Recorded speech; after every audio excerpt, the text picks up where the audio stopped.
जय हिंद, जय भारत। 22 अप्रैल के आतंकवादी घटना के कारण देश में इस समय जो माहौल है वो बहुत ही लोगों के बीच में बहुत बड़ी नाराज़गी है और बहुत बड़ा एक अफसोस है। 90 के दशक से देश के जम्मू कश्मीर में जिस तरह से आतंकवादी घटनाओं का दौर प्रारंभ हुआ, 90 से लेकर के 2012 तक 13-14 तक आतंकवादी घटनाओं ने ज़बरदस्त गति पकड़ी और जम्मू कश्मीर का 3 रीजन है।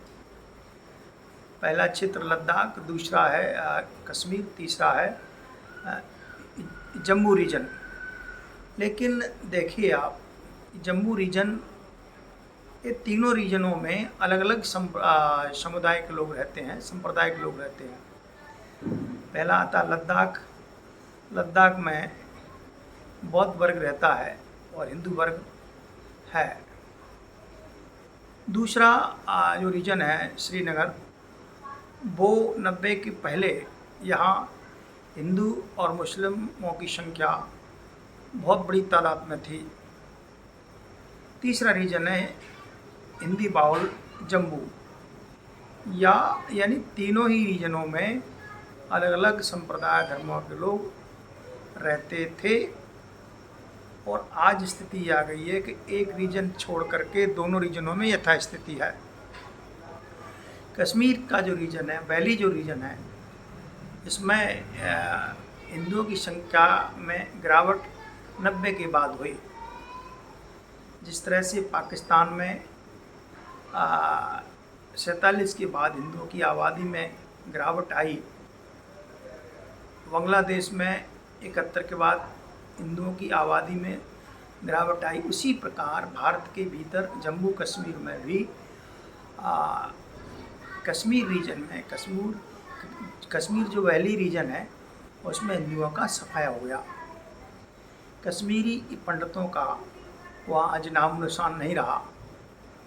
सरकार ने 5 अगस्त 2019 को 370 धारा और 35 ये समाप्त करने के बाद भी वहाँ विकास तो हुआ है और आतंकवादी घटनाओं में बहुत भारी कमी आई है। लेकिन जब तब यदा कदा आतंकवादी चुपके और घात लगा करके हमला करते रहते हैं।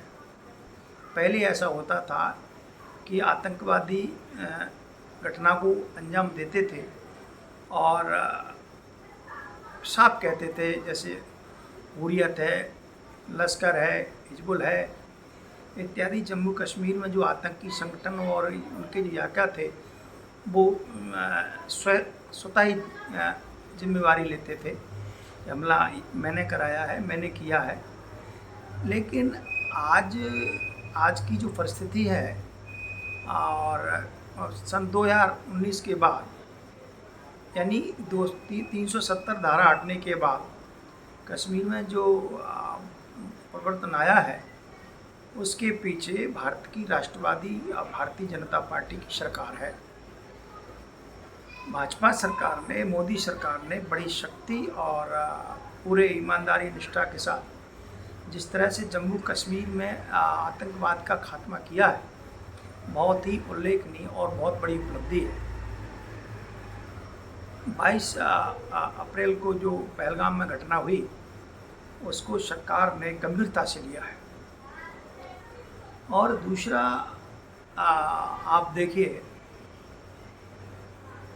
इससे पहले जो घटना होती थी तो हाँ, जो कश्मीर के जो पूर्व मुख्यमंत्री उमर अब्दुल्ला और फारूक अब्दुल्ला, दोनों की जो प्रतिक्रिया आती थी तो बड़ी ऐसी प्रतिक्रिया आती थी कि वो हर समय दोनों पिता पुत्र ये कहते थे कि हमको कश्मीर समस्या को लेकर के पाकिस्तान से बात करना चाहिए, पाकिस्तान को बातचीत में शामिल करना चाहिए और पाकिस्तान के बगैर कश्मीर की समस्या का हल असंभव है।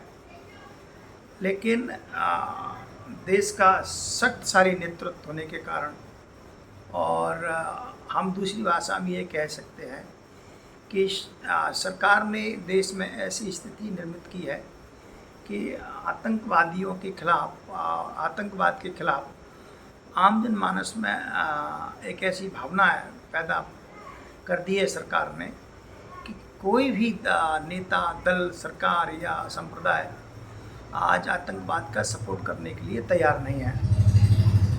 जामा मस्जिद से जिस तरह से आतंकवाद के खिलाफ आवाज़ उठी है और जो हिंदू जो पर्यटक मारे गए हैं उनके प्रति श्रद्धांजलि अर्पित की है, ये बहुत बड़ी बात है।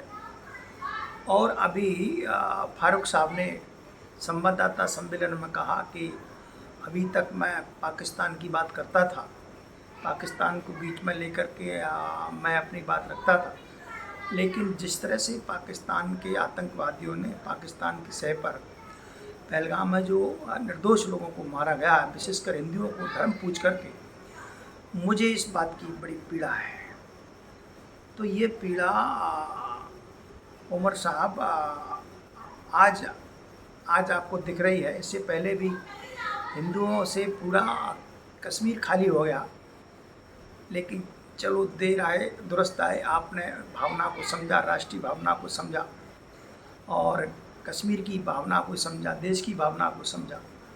ठीक है, आपका बयान का स्वागत होना चाहिए, स्वागत बयान है।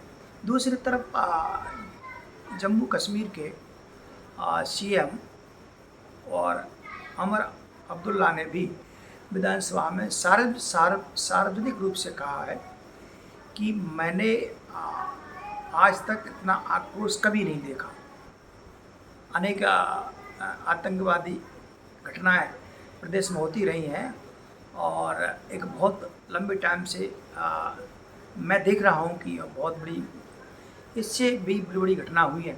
लेकिन इस समय देश का जो माहौल है, खास करके जम्मू कश्मीर में हिंदू पर्यटकों की हत्या के बाद जिस तरह से जम्मू कश्मीर और लद्दाख में सारे के सारे आम पब्लिक जिस तरह सड़क पे आई है और आतंकवादियों का जिस तरह से उन्होंने विरोध किया है, पहलगाम की घटना का विरोध किया है, ये बहुत ही आश्चर्य की बात है और सराहनीय बात है। जम्मू कश्मीर की आवाम को, जम्मू कश्मीर की जनता को इस बात के लिए वहाँ के वज़ीर आलम मुख्यमंत्री ने धन्यवाद दिया है कि आपने अपने भाइयों के प्रति जो संवेदना व्यक्त की है और जो एकता दिखाई है। जम्मू कश्मीर ने यहाँ की जो आवाम है, जनता है, तारीफ एक काबिल है, उनकी तारीफ करना चाहिए।